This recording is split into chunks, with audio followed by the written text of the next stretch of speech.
है तो हम नदी पढ़ाएंगे, नहीं तो हेडक्वार्टर पढ़ाएंगे। कितने लोग के पास नहीं है, हाथ उठाओ। कम ही के पास नहीं है, तो हम पढ़ा सकते हैं नदी। हाँ, ज्यादातर के पास है। आप लोग में आपका नया एडमिशन है, आपको कहां से होगा आपके पास? ठीक है, आप है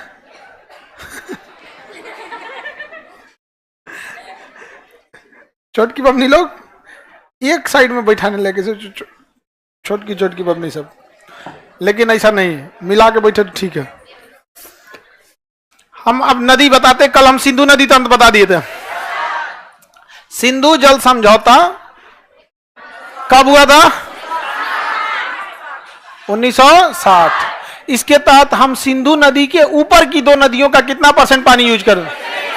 झेलम और चिनाब, बाकी नहीं यूज कर सकते हैं समझौते के तहत। लेकिन कोई बहुत बड़ा बाइंडिंग समझौता नहीं, तोड़ देंगे लोग समझौता। ताला और समझौता कभी ना कभी टूटता है। चाबी, रिश्ते ताले और चाबी का सबसे बेटर है।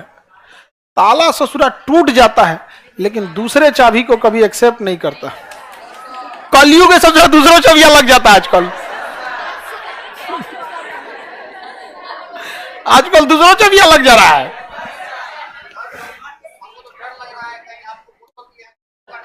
हाँ, क्या है?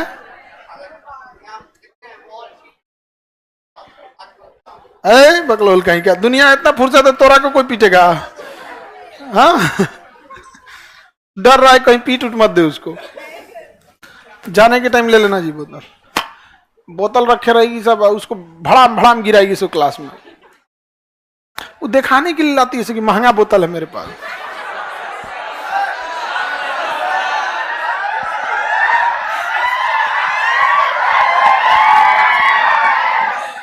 चलिए अब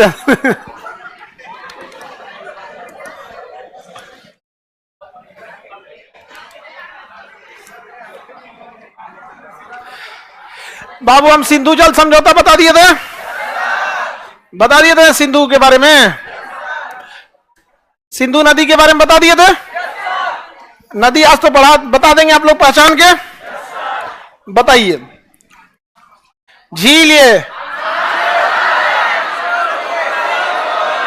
कौन नदी है? बताएंगे? रावी। कौन है? हाँ, चिनाब है। कौन है?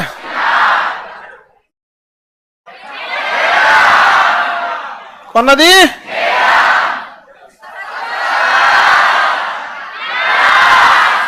नदियां बता दिए थे, किसी को दिक्कत नहीं ना?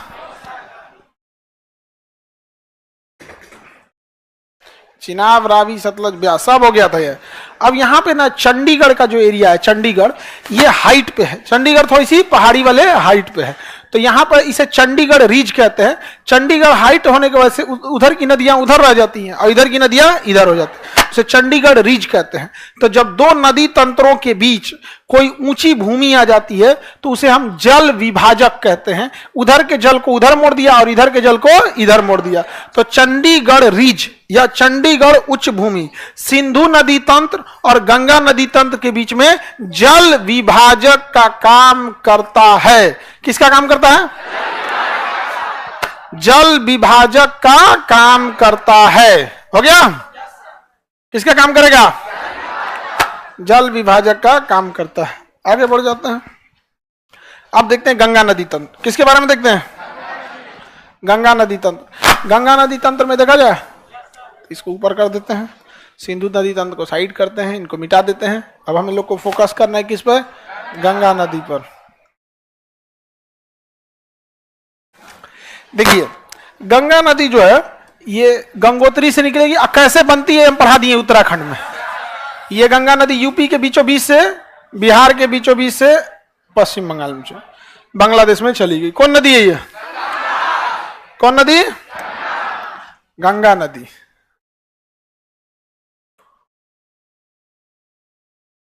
ऊपर नीचे हो गया नदी। गंगोत्री से निकल के उत्तराखंड के बीच से ये निकल के यूपी के बीचों बीच, बिहार के बीचों बीच और झारखंड को टच करते हुए, साहिबगंज जिला को टच करते हुए कहां चली जाती है? बांग्लादेश में चली जाती है। बांग्लादेश में इसे क्या कहते हैं? पद्मा। बांग्लादेश में पद्मा, बांग्लादेश में पद्मा। यमुना मत बोल दीजिएगा, गंगा को बांग्लादेश में यमुना कहते नहीं, ब्रह्मपुत्र को जमुना। बांग्लादेश के लोग ब्रह्मपुत्र को क्या कहेंगे? जमुना। और गंगा को पद्मा। गंगा को क्या कहेंगे? पद्मा। कोई दिक्कत? आगे बढ़े। तो ये कौन नदी हो गई? गंगा नदी। गंगा की सबसे बड़ी सहायक नदी यमुना।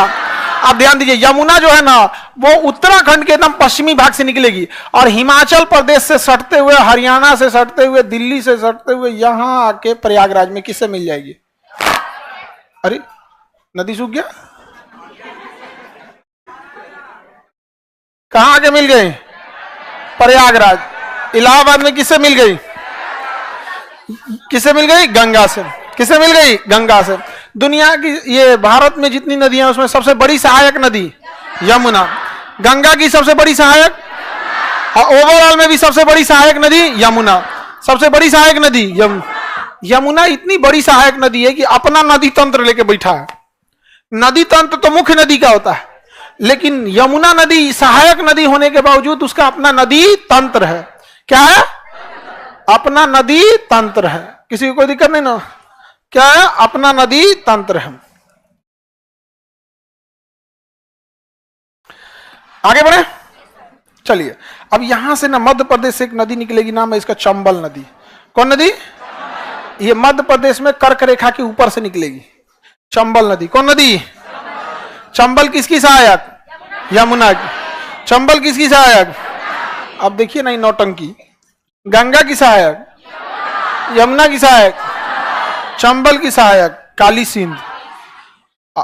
यहां से ये बनास, बनास और काली सिंध, बनास और काली सिंध, ये किसकी सहायक है?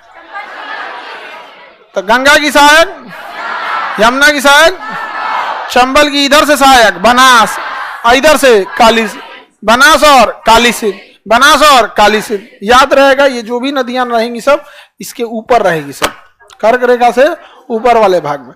तो बताइए, लाल वाली नदी गंगा, ये चंबल, बनास, काली सिंध।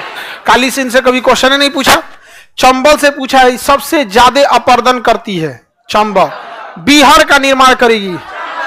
बिहार जानते हैं कैसा होता है? जैसे ऑफिसवा गढ़ा खोदा है ना, वैसे ही हो जाता है बिहार। 30-40 किलोमीटर में वैसे ही गढ़ा गुड़ई हो जाता है, उसी क्या कहेंगे?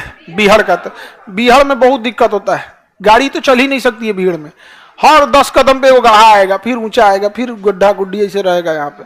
तो सबसे ज्यादा बिहार कौन बनाता है? बनास के बारे में एक बार पूछा था कि अरावली पर्वत के पूर्वी ढाल से निकलने वाली नदी बनास और अरावली पर्वत के पश्चिमी ढाल से निकलने वाली नदी लूनी नदी। अरावली पर्वत के पश्चिमी ढाल से निकलेगी लूनी। कौन नदी? लूनी। अरावली के पूर्वी ढाल से निकलेगी और अरावली के नीचे से निकलेगी साबरमती। अरावली के नीचे से निकलेगी सब।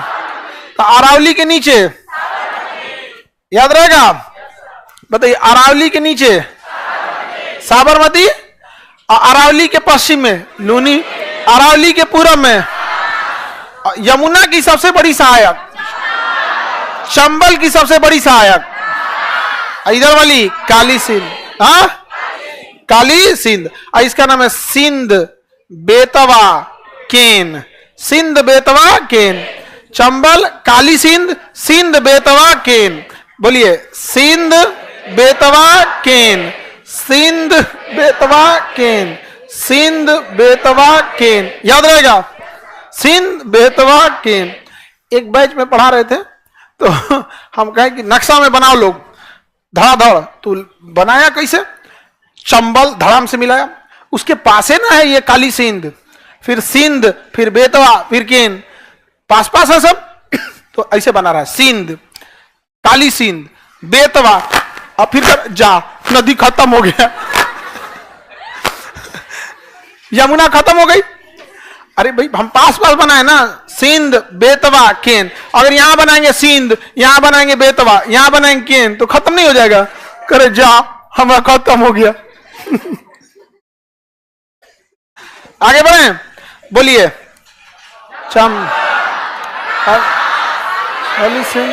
सिंध बेतवा केन, सिंध बेतवा केन, याद रहेगा। सिंध बेतवा, माता टीला परियोजना, हाँ बेतवा नदी, माता टीला परियोजना बेतवा नदी पे, याद रहेगा। सोचिए यमुना नदी खुद सहायक है और उसका कितना बड़ा नदी तंत्र है, दिख रहा है। खुद में सहायक नदी है लेकिन इतना बड़ा नदी तंत्र है, ये तो है सहायक नदी। गंगा की सहायक यमुना, और यमुना का पूरा नदी तंत्र समझ में आ गया। चंबल का भी नदी तंत्र समझ में आ गया। उधर से निकली बनास, काली सिंध, अब तीनों पानी उलाट दिया यमुना में। सिंध बेतवा केन, सिंध बेतवा केन, ये बोलिए तो नीचे जाएगी अरावली, ये साबरमती, कौन नदी, साबरमती। आइए लूनी, ये बोलिए तो चंबल, चंबल के बगल से एक नदी निकलती है और चंबल के साथे साथे जाती है, लेकिन चंबल देखता है कि उधर जा रहा है तो घूम जाती है, उन्हें ना जीतो हम। माही नदी जाती है साथ ही, चला जाएगा दिल्ली, चला जाएगा दिल्ली, चला जाएगा, इन्ने मुड़ता कहता दिल्ली ओन्ने हो लो, दिल्ली इधर चल जाती उधर। कौन नदी, माही नदी। आप बताइए ध्यान से जरा देखिए तो, ये गुजरते ये कर्क रेखा, हाँ कर्क, माही नदी कर्क रेखा को कितनी बार काटेगी, कितनी बार, 2 बार, 2 बार काट देती है माही नदी। तो बताइए ध्यान से, ये एरिया में तो पूरा पानी पानी हो गया, खिंचाहीन हो गया। तो राजस्थान का ये एरिया उपजाऊ है, इसीलिए यहां आपको मिलेगा कोटा, उदयपुर, चित्तौड़, ये सब मिलेगा। और जितना वो बालू वाला एरिया मिलेगा, ऊंट बालू फांकने वाला, जैसलमेर, बाड़मेर, बीकानेर, जोधपुर, पोखरण, सब इधर मिलेगा, इस साइड में, समझ में आ गया कि नहीं। और जितना उपजाऊ एरिया मिलेगा इस साइड में।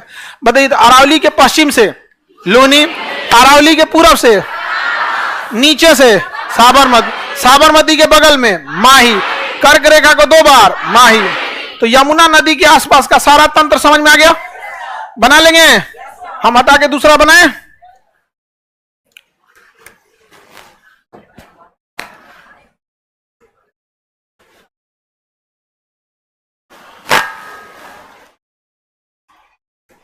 देखिए एक बार दोबारा बनाते हैं, देखिए मेरे साथ।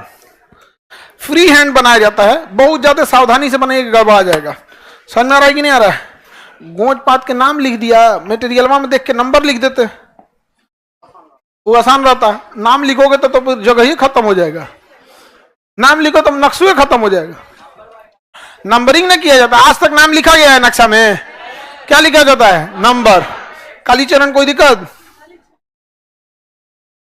कोई दिक्कत नहीं। आगे बढ़े, बनाए। बताइए ये नदी, हाँ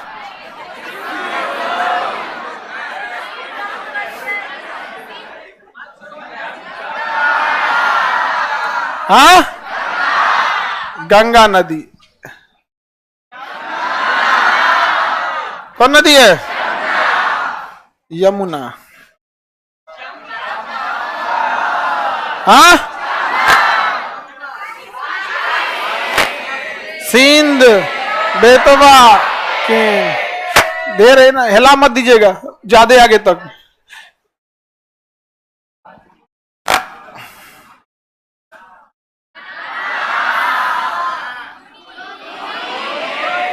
कच्छ के रन में खत्म हो जाती है लूनी, साबरमती। अच्छा बताइए तो ध्यान से, ये जो नदी है चंबल नदी, ये कौन नदी, मुख्य नदी यहाँ कौन है, चंबल है, मुख्य नदी चंबल। चंबल के साथे साथे जा रही थी कौन, माही, और रास्ते में इसका ब्रेकअप हो गया। कौन हो गई, माही नदी। यू बना दिया, इसी को कहते यू टर्न मार दिया, मतलब पलट गया अपने बात से, यू टर्न मार दिया, माही नदी। हो गया कि नहीं हो गया। ये ठीक है कि पहल के वाला ठीक था, उसमें रंगीन था।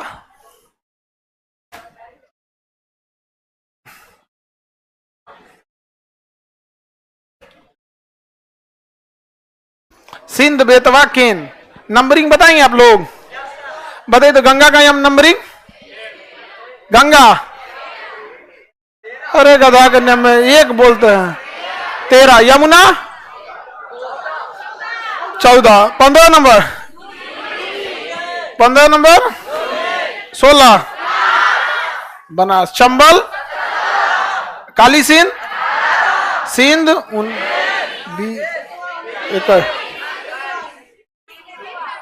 20 21 बेतवा से। अब बताइए तो माही का कितना है? 36 साबरमती 34 साबरमती 35 लूनी माही माही 34 35 नंबरिंग देख लेंगे लोग। पढ़िए अब आराम से बनाइए। गंगा नदी तंत्र, अभी गंगा नदी तंत्र कंप्लीट नहीं हुआ है। अभी गंगा की बस एक सहायक कंप्लीट हुई है यमुना।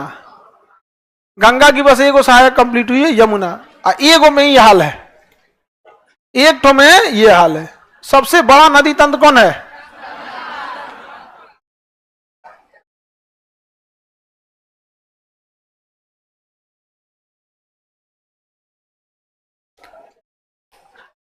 बनाइए बबनी।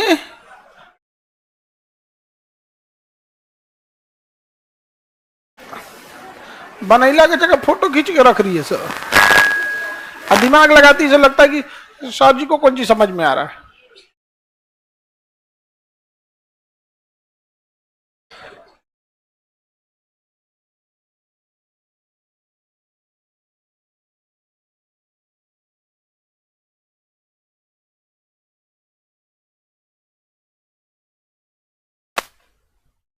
आपका बबनी कौन क्लास में हो तुम? 11th में? बैठ जाओ बैठ जाओ। आप बबनी? Second year.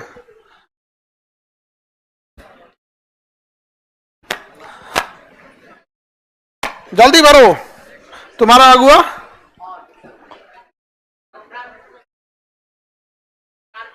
कानपुर में नीट का सेंटर खुल रहा है। कानपुर में नीट का। अच्छा अभी पटना में नीट आए हैं या नहीं आए? ऑफर आना चालू हो गया नीट जेई का। पटना में देखा नीट जेई का ऑफर आना चालू हो गया। जेई का करना है आपको, ठीक है कोई बात नहीं। अप्रैल से जेई का बैच आ जाएगा। अप्रैल से 3 टाइप का बैच रहेगा। बैठ जाइए। एक उनका जो 11th में अभी मतलब जस्ट मैट्रिक पास किए हैं तो उनका 2 साल का कोर्स है, उनका अलग। और एक जो 11th कर चुके हैं टारगेट है जिनका 12th में है उनका। एक जो है उलट गया है ड्रॉपर, ढह गया एक बार, तो उसको चलाना नहीं पड़ेगा।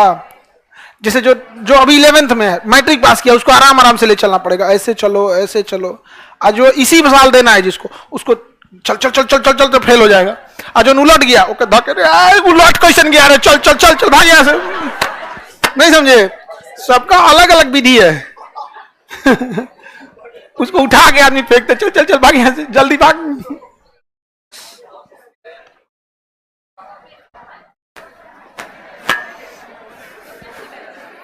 हाँ उसका बीच में गड़बड़ा गया, 144 लग गया था। उसी वजह से सारा चीज डिरेल हो गया यहाँ पर। यूपीएससी बैच में डिले का रीजन ये है ना कि जो टीचर ऑलरेडी क्लास ले रहे हैं ना दिल्ली में, तो उनका कुछ पोर्शन वहां खत्म हो जाएगा तभी तो वो आएंगे। मेन इसी वजह से डिले हो रहा है, अदरवाइज में यूपीएससी बैच डिले नहीं होता। बीच में जैसे फरवरी में क्लास स्टार्ट होने वाला था, बट फरवरी में यहाँ लॉकडाउन टाइप का लग गया, 144 लग गया ये वो, तो वो 10 दिन वेट तो करेंगे नहीं, वहां एक टॉपिक स्टार्ट हो गया। अब जब वहां टॉपिक स्टार्ट हो गया तब दिल्ली ब्रांच में अभी आप लोग को मिला नहीं है एक टीचर से, वो इजराइल से पढ़ के आया। इजराइल से। हाँ नहीं तो अभी नहीं ना, वो मतलब 3-4 साल पहले ही आ गए। हाँ हिस्ट्री हिस्ट्री।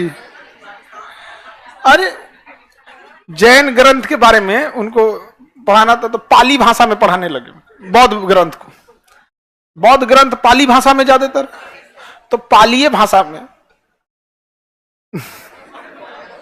जैसे अगर आपको कोई वेद पढ़ाए और संस्कृत में वेद पढ़ाए तो सच अच्छी बात तो यही वेद संस्कृत में, लेकिन उतना आपको भी तो समझ में आना चाहिए। हाँ तो इसलिए आप तो दिल्ली में ना हर मतलब सबको पता है कि भाई अब बच्चों को बेवकूफ नहीं बना सकते। टीचर को के मामले में कोई समझौता नहीं करते हम लोग। नीट वाले में भी देखिएगा आप लोग, यहाँ पे भी जो सबसे बेस्ट टीचर होंगे, डरे जानते हैं क्या किया है सब, कि टीचर का नामवा की जगह कोड दे दिया है सब। P1 सर, फिजिक्स के टीचर है ना, P1 P2 P3 P4, नहीं समझे नाम हम सब एकदम, अब सब एकदम हड़कम मचल है। अरे बाप बाप बहुत कमा लिए, अब क्या होगा इस साल। और आप लोगों को भी जरूरत है, हम अकेले लड़ के क्या करेंगे आप लोग के लिए। यहाँ पे आप लोग भी जाके बोलिए कि क्या हाथी घोड़ा दे देते हैं कि 2 लाख फीस लेते हैं, क्या दे देते हैं? हाँ हाँ, पढ़ना है तो पढ़ो, नहीं पढ़ना है तो मत बोलो। कहना कि आप खान सर आ गए, पहले ना बोलते थे पढ़ना है तो पढ़ो नहीं तो मत पढ़ो, क्योंकि पता था 10 का 10 वैसे ही है, कहां जाइएगा। वो 1 लाख 1.5 लाख सब उसी लायक है सब यहाँ पे। अब हम लोग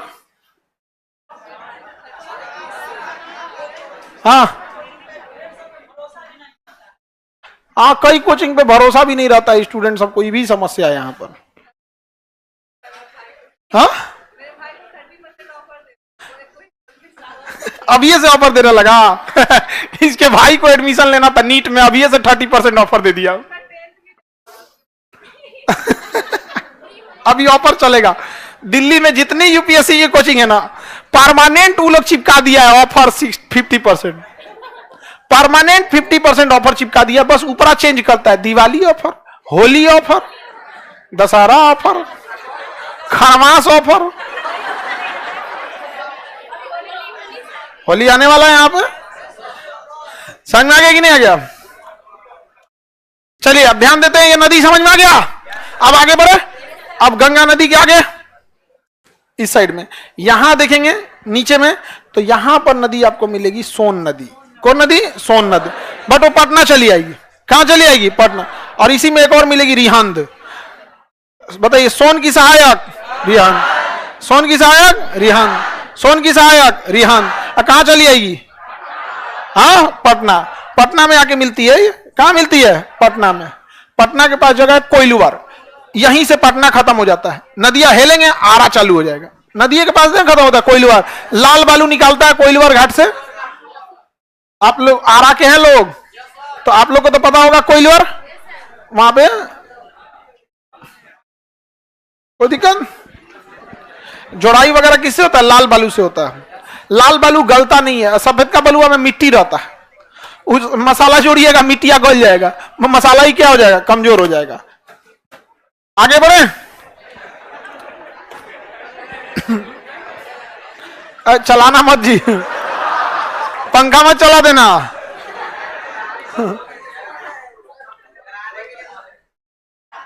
नहीं कोई दिक्कत, कोई पंखा हेलीकॉप्टर का पंखा थोड़े है, तो हथवे से मार देंगे रुक जाएगा।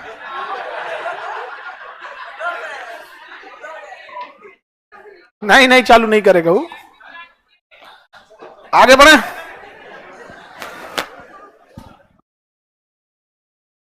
पंखा का सब एमसीबी गिरा दो, फैन का। हाँ हो गया, सबका कंट्रोल उधर है। ये सब क्या चीज है? कर्मचारी है वो सब। स्विच मतलब क्या होता है? कर्मचारी। और एमसीबी अधिकारी। एमसीबी क्या है? अधिकारी। अधिकारी बंद कर दिया, कर्मचारी चालू नहीं कर पाएगा। और जो कटआउट होता है डिस्ट्रिक्ट मजिस्ट्रेट, दाएं से वहां से गिरा देंगे, 144 लागू कर दो। बताइए, नदी सोन, सोन की सहायक रिहंद, सोन की सहायक कौन नदी? आगे बढ़े, सोन की सहायक रिहंद बांध परियोजना। आगे बढ़ जाते हैं, अब नदी गंगा में थोड़ा सा ऊपर चलते हैं।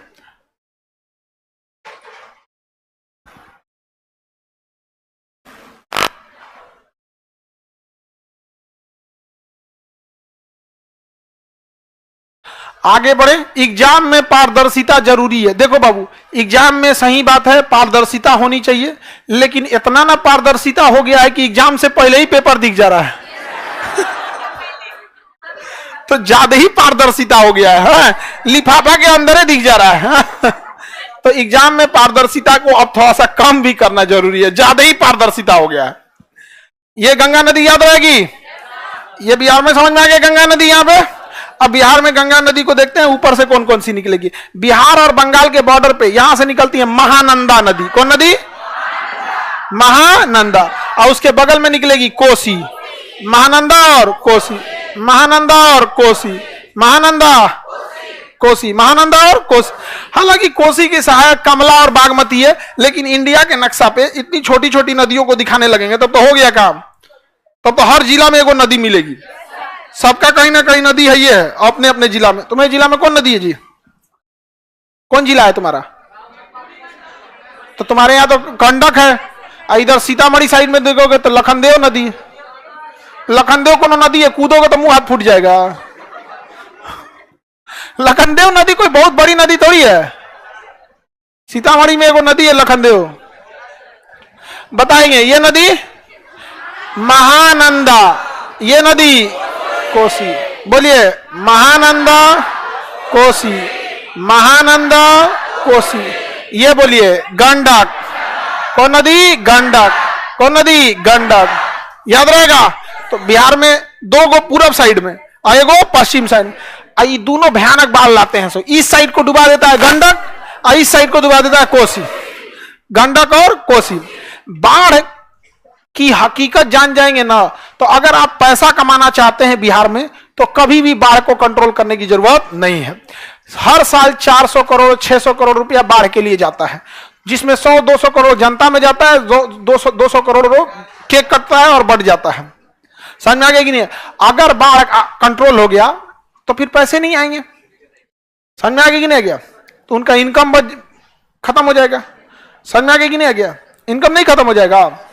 अब जैसे सब जना ब्रह्मचर्य अपना लेंगे तो कोई ब्याह कराने वाले पंडित जी बेरोजगार हो जाएंगे, नहीं हो जाएंगे? अब पंजाबी मोहल्ला में किसी का सैलून चलेगा, वहां बाल नहीं कटाते हैं लोग, उन लोग की अपनी परंपरा है, टर्बन बांधते हैं वो। समझ में आ गया कि नहीं? हाँ? देखो ये कह रहा है कि ब्रह्मचर्य से तो सबसे ज्यादा दिक्कत अगुआ को होगा। अगुआ अपन नौकरी लेके टेंशन में है। अगुआ बेरोजगार हो जाएगा। अगुआ सब पिटाइबो करता है, इन्ने उन्हें बिया लगा देता है तो। हाँ आगे बढ़े। बिहार का शोक किसे कहते हैं? कोसी। विश्वासघाती नदी, इसे विश्वासघाती क्यों कहते हैं? धोखेबाज नदी। पहाड़ से उतरती है एकदम फुल स्पीड में और तनिको उसका डायरेक्शन में कोई दिक्कत आया दूसरे टोला में घुस जाएगी। टोला नाच देगी, वो टोले क्या कर देगी? नाच देगा। अब सोचिए नेपाल के साइड से अगर 10 सेंटीमीटर का डिफ्लेक्शन हुआ तो आगे जाते जाते कितना डिग्री। जैसे बंदूक है, बंदूक में अगर हम हल्का सा इधर, बंदूक नहीं ना जी ऐसा बंदूक है यहाँ पे, और इसको हल्का सा तिरछा करेंगे तो यहां से तो हल्का तिरछा होगा, बट गोली लगते लगते कुछ ज्यादा ही तिरछा हो जाएगा, नहीं हो जाएगा यहाँ पे। तो इसीलिए कोसी नदी को क्या कहते हैं? विश्वासघाती नदी। बिहार का शोक, बिहार का शोक कोसी नदी। समझ में आ गया?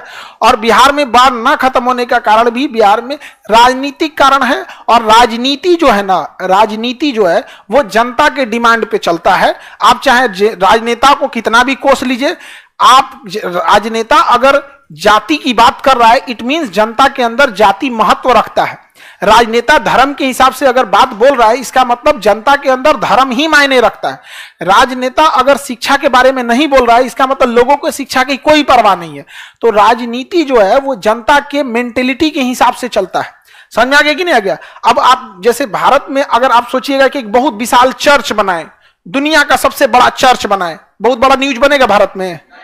नहीं बनेगा। क्या राम मंदिर इतना न्यूज बन सकता है? नहीं। तो कोई भी चीज जो डिपेंड करता है, क्योंकि राम मंदिर भव्य मंदिर था पूरे विश्व का यहाँ पे, लेकिन आप विश्व का बेहतरीन चर्च भी बना देंगे, बहुत ज्यादा न्यूज में नहीं रहेगा। तो हम लोग राजनीति जो डिपेंड होती है कि पब्लिक को क्या चीजें की परसेप्शन क्या है पब्लिक की, राजनीति और फिल्म ये पब्लिक डिमांड पे चलती है। पब्लिक को कैसा डिमांड आता है उसी हिसाब से फिल्में बनती हैं। अभी आप कोई फिल्म बनाइएगा, बहुत पढ़ाई लिखाई की उसमें बात होगी, पब्लिक को चाहिए ही नहीं, दिमाग चाटने वाला आदमी नहीं चलेगा। वही फिल्म बनाइए, दिला दूं तुझे बुर्ज खलीफा, लड़कों के बात पे मत जाना, बुर्ज खलीफा में एगो फ्लैट करोड़ों का आता है। समझ में आ गया कि नहीं आ गया? और फिल्में जो है आप लोगों को बेवकूफ बनाते हैं सब। हर फिल्म में लड़की लड़का पे डिपेंडेंट दिखाया जाएगा। देवसेना तब तक आजाद नहीं हुई जब तक बाहुबली नहीं आया। फिल्में जो होती है ना, महिलाओं के अंदर दिमाग में घर बना दिया है कि उनकी जिंदगी में कोई आएगा जो पूरी जीवन चेंज कर देगा।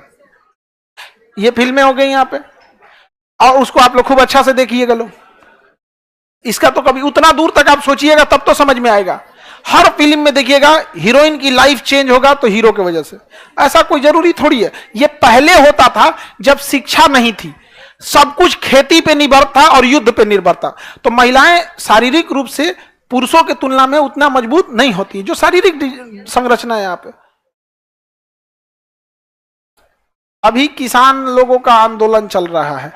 देखिए, किसान और किसी भी चीज के बीच में एक बॉर्डर लाइन ड्रॉ करके बातचीत से ही कोई चीज को हल निकालना चाहिए। समझ आ गया कि नहीं आ गया?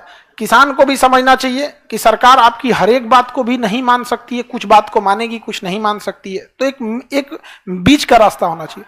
और सरकार को भी सोचना चाहिए कि किसानों को आप कितना भी आतंकवादी, मतलब ये उग्रवादी या ये सब चीज को नहीं घोषित, मतलब बेचारे अन्नदाता हैं। किसानों का भी समस्या क्या है पता है?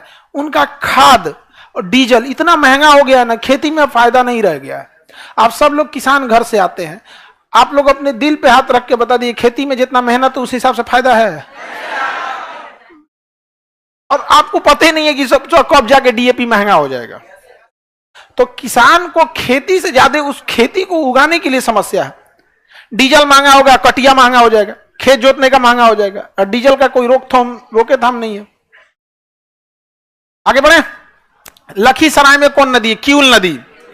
लखीसराय और किउल स्टेशन के बीच में एक तो चौड़ा, जैसे इधर कोचिंग के पीछे एक रामपुर नहर बहता है, रामपुर नहर ऐसे ही है नदी। कोचिंग के पीछे वो नहर बहता है ना, उतना वैसे ही है। कौन नदी? किउल नदी। इस समय तो पानियों नहीं होगा।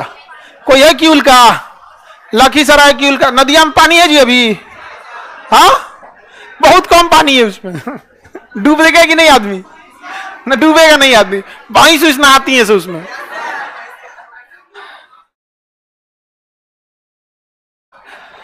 आगे बढ़ जाए। 1336 रुपए का खाद है। बताइए ये नदी गंडक। आगे बढ़े, कोई दिक्कत नहीं है।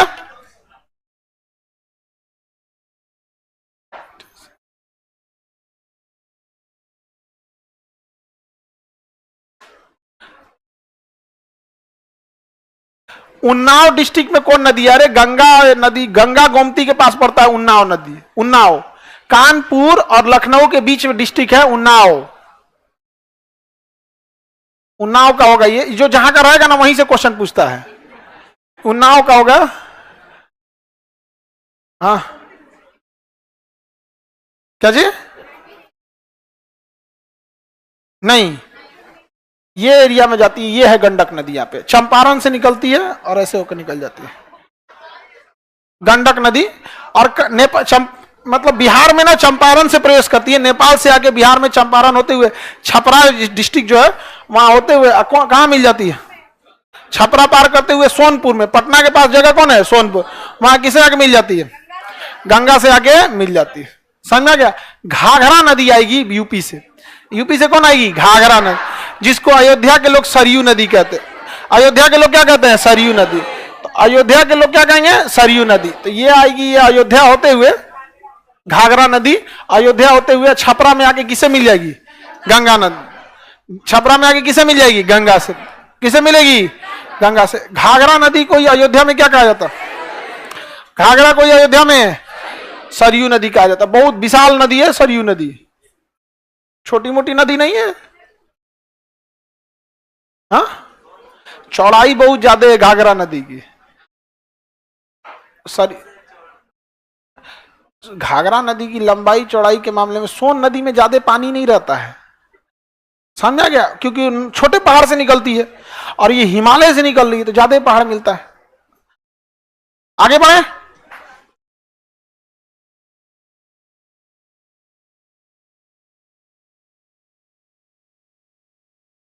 ये समझ में आ गया? अभी भी गंगा नदी खत्म नहीं हुआ है, अभी तो हम लोग उधर की ओर घसक रहे हैं। अब इसके बगल में आएगी गोमती, और गोमती के बगल में आएगी गोमती, गोमती का काली नदी, काली की नदी रामगंगा।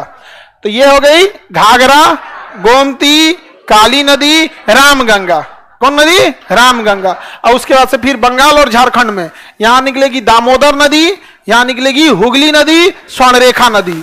दामोदर, हुगली, स्वर्णरेखा, तब जाके कंप्लीट होगी कौन नदी? सबसे बड़ा नदी तंत्र, सबसे बड़ी सहायक गंगा नदी का उद्गम कहां होगा? गंगोत्री से। बांग्लादेश के लोग क्या कहेंगे? गंगा नदी में एक बैक्टीरियोफेज नामक एक जीवाणु पाया जाता है। बैक्टीरियोफेज नामक क्या पाया जाता है? जीवाणु, दूसरे जीवों को मार के खा जाता है। इसलिए गंगा नदी में कीड़े नहीं पड़ते हैं, गंगा नदी के जल में। लेकिन हम लोगों ने गंगा जल को इतना ना प्रदूषित कर दिया, इतना प्रदूषित कर दिया कि हर चीज की अपनी एक क्षमता होती है। तो वो हम लोगों ने गंगा नदी को भी नहीं छोड़ा है, प्रदूषण की हद पार करके रख दी है हम लोग गंगा नदी में। पटना शहर गंगा नदी के किनारे है और यहाँ safety tank, latrine safety tank नहीं है यहाँ ज्यादातर घरों में, और सीधे ट्रीटमेंट के कहां भेज देते हैं लोग? गंगा नदी। जितनी नालियां बहती हैं सब डायरेक्ट टच में है किससे? गंगा नदी से। उसका ट्रीटमेंट प्लांट रहना चाहिए कि सबको एक जगह ले जाके डंप करें नाली को और उसमें क्लोरीन डाल के पानी को ट्रीट करें, पीने लायक ना बनाए बट जीवाणुओं को मार दें उसमें से। तो उसको 2 लेयर का ट्रीटमेंट होता है। बड़ा जाली लगा देंगे तो प्लास्टिक वगैरह छन जाएगा, फिर मीडियम लेवल का जाली, फिर उससे छोटा जाली, फिर उससे छोटा जाली पास हो जाएगा। बाद में बच जाएगा पानी, पानी में आप केमिकल मिला दीजिए, क्लोरीन मिला दीजिए, वो हो जाएगा। उसके बाद छोड़ दीजिए, चल जाएगा कहां?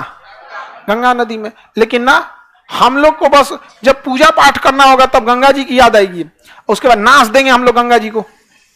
कम छोड़े हम लोग गंगा जी को। पूजा पाठ के समय में आप फूल डाल दीजिए, डिकम्पोज होकर खत्म हो जाएगा।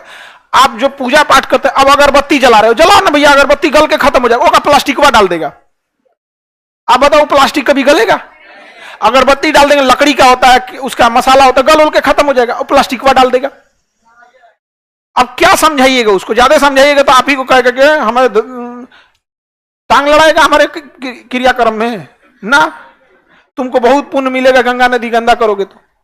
जो डिकम्पोज होने लायक चीज है, प्रसादी है, जैसे छठ होता है, छठ में जिस चीज का भी हम लोग प्रयोग करते हैं ना सब गल सकता है। A to Z चीज, सब चीज गल सकता है। छठ में जो भी पूजा पाठ का सामान होता है यहाँ पर, इवन जो लकड़ी वगैरह होता है, जो कुछ सब का सब गल सकता है। प्रदूषण का चीज नहीं है वहां पे। तो दुनिया को भी समझना चाहिए कि बिहार में इतना बड़ा अनुष्ठान हो जाता है कि नहीं हो जाता है। कुछ समय के लिए वहां घाट पे इतनी भीड़ होती है, थोड़ा गंदगी हो सकता है, लेकिन प्रदूषण नहीं होगा वहां।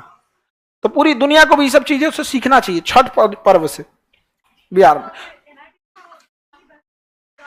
डायरेक्ट जाती है गंगा नदी में, नाली वगैरह भेज देता है, डायरेक्ट गंगा नदी में नाली खोल देता है। ये गलत चीज है यहां पे। तो आगे बढ़े।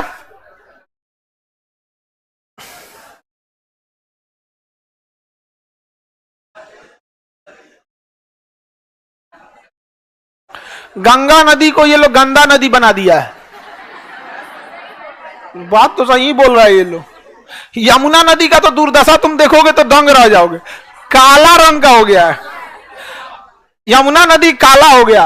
अब यमुना जी एकदम एक दिन गुस्सा में आई, अब पूरा बाढ़ आ गया यमुना नदी में, पूरा बाढ़। दिल्ली में ना बाढ़ आ गया और जितना गंदगी था सब लेके चल गए और यमुना नदी साफ हो गई। यमुना नदी क्या हो गई? साफ हो गई। हाँ, देखिए नरेंद्र मोदी जब गुजरात में मुख्यमंत्री थे ना, तो उस समय भारत की सबसे गंदी नदी गिनी जाती थी साबरमती। अभी साबरमती नदी में वाटर ट्रीटमेंट प्लांट लगा के सबसे साफ में, अब साफ नदियों में उसकी गिनती होती है। तो कभी कभी ध्यान गुजरात के अलावे दिल्ली उल्ली पे भी दे देना चाहिए। नहीं, खैर बिहार का लोग ध्यान नहीं दे रहा है, तो दूसरे से कौन सी उम्मीद रखेंगे? जब सोना को जंग लग जाए तो लोहा से उम्मीद रखेंगे। समझ में